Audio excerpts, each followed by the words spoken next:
Media के लिए सवाल है सर। जनरल आसिम सलीम बाजवा ने वजीर आजम को अपना इस्तीफा पेश किया, जिसे मंजूर नहीं किया।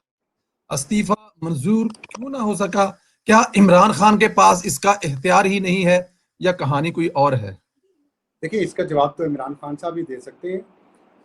उन्होंने और जो दूसरे लोग थे उन पे इल्ज़ामात लगे, उनकी कैबिनेट के मेंबर थे और बड़े उन्होंने फ़ौरन इस्तीफ़े उनके लिए मंजूर भी कर लिए, मुल्क से बाहर भी बाज़ लोगों को भिजवा दिया।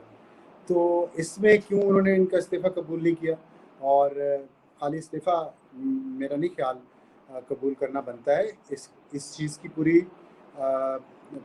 छानबीन होनी चाहिए, इस पे एक कमीशन बनना चाहिए, इसकी तहकीक होनी चाहिए, एहतसाब के अमल में से, कड़े अमल में से गुजरना चाहिए, तभी हम इस कौम के लिए एक अच्छी मिसाल कायम कर सकेंगे कि देखें जी, ताकतवर से ताकतवर बंदा जो था इस मुल्क में, वो भी एहतसाब के निज़ाम में से गुजरा है, बड़ी अच्छी मिसाल कायम होगी।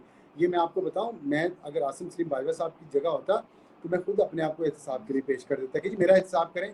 मैं तो खैर एक बिल्कुल आम सा पाकिस्तानी हूँ, बिल्कुल कमज़ोर सा, मेरी क्या औकात, लेकिन वो तो बहुत बड़े इंसान हैं, कितने बड़े बड़े ओहदों पे रह चुके हैं, ताकतवर हैं। वो फ़ोन उठाते थे तो लोग बैठ जाते थे उनके सिर्फ फ़ोन उठाने से, इतने ताकतवर है। मैं जानता हूँ बहुत अच्छी तरह से।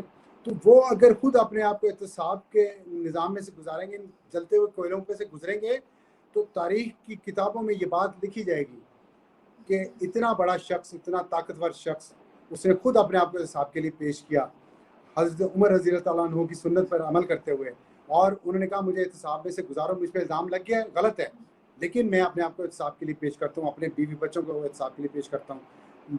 ले, ये रसीदें हैं, इन रसीदों को चेक करवाएं आप, जहाँ से जिस भी निज़ाम के तहत करवाना है, बड़ी अच्छी मिसाल कायम करेंगे। उन्हें करनी चाहिए। मैं तो ये कह रहा हूँ, खाली इस्तीफे से बात नहीं बनेगी, उन्हें इसका सामना करना चाहिए बहुत अच्छे तरीके से, ताकि पूरी कौम पे एहसान होगा, पूरी कौम के लिए मिसाल बनेगी। आइंदा जो भी सरकारी ओहदे पे जाएगा उसको उसी कड़े निज़ाम में से गुजरना पड़ेगा जिसकी मिसाल आसिम सलीम बाजवा साहब कायम कर जाएंगे।